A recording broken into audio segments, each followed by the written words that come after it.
Hey, welcome back my channel. Subscribe, like, comment, and share. Apakah Taliban teroris? Pertanyaan ini merupakan polemik. Kebanyakan orang menganggap Taliban teroris. Kalau ingat peristiwa penembakan terhadap Mahil Yousafzai pada Oktober 2012, waktu itu gadis Afghanistan ini baru berumur 15 tahun dan ditembak bagian kepalanya. Namun, terminologi teroris selalu subjektif, tergantung kepentingan sebuah negara atau pihak tertentu. Bagi Amerika Serikat saat ini, Taliban mungkin saja organisasi teroris lantaran lebih dari 4.000 tentaranya tewas sejak invasi Afghanistan atas alasan membumi hanguskan Al-Qaeda bersarang di negeri itu. Hingga akhirnya negara adik kuasa ini mulai menarik pasukannya dari Afghanistan sedari 1 Mei lalu berdasarkan kesepakatan Doha dicapai pada Februari 2019. Kenyataannya, kependudukan Amerika di Afghanistan sejak 2001 sama dengan invasi yang dilakoni Uni Soviet di era 1970-an sampai dengan 1980-an. Alhasil, Taliban pun memerangi Amerika karena menganggap mereka sebagai penjajah. Apakah sebuah gerakan perlawanan rakyat di sebuah negara terhadap pendudukan pasukan asing bisa dianggap sebagai kelompok teroris?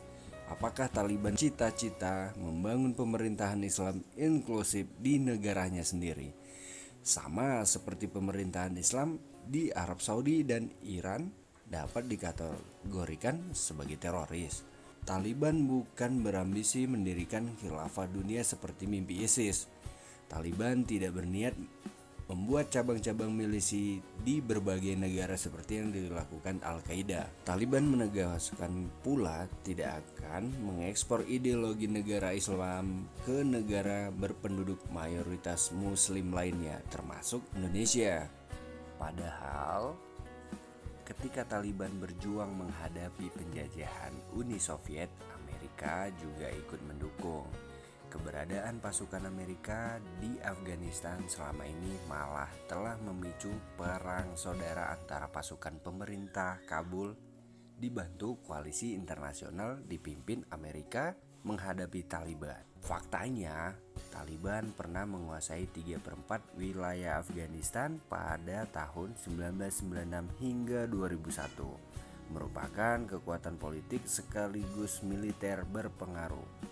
Juru bicara Taliban Suhail Shaheen mengatakan saat ini mereka sudah menguasai 85% wilayah Afghanistan. Kenyataan itu pula membuat Taliban terlibat dalam proses dialog intra-Afghanistan masih berjalan terseok-seok di Doha.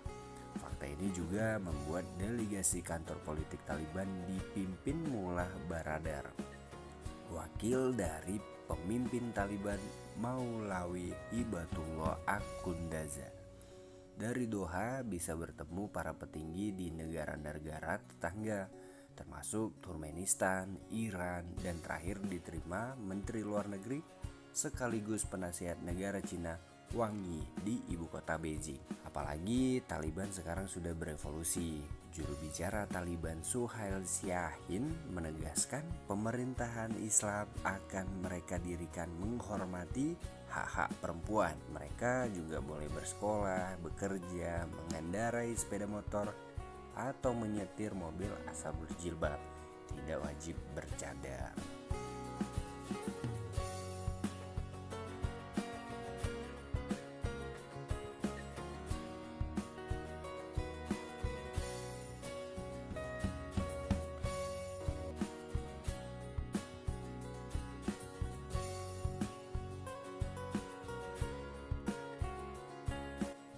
Semoga info ini sebagai penambah wawasan kita semua ya. Wassalam.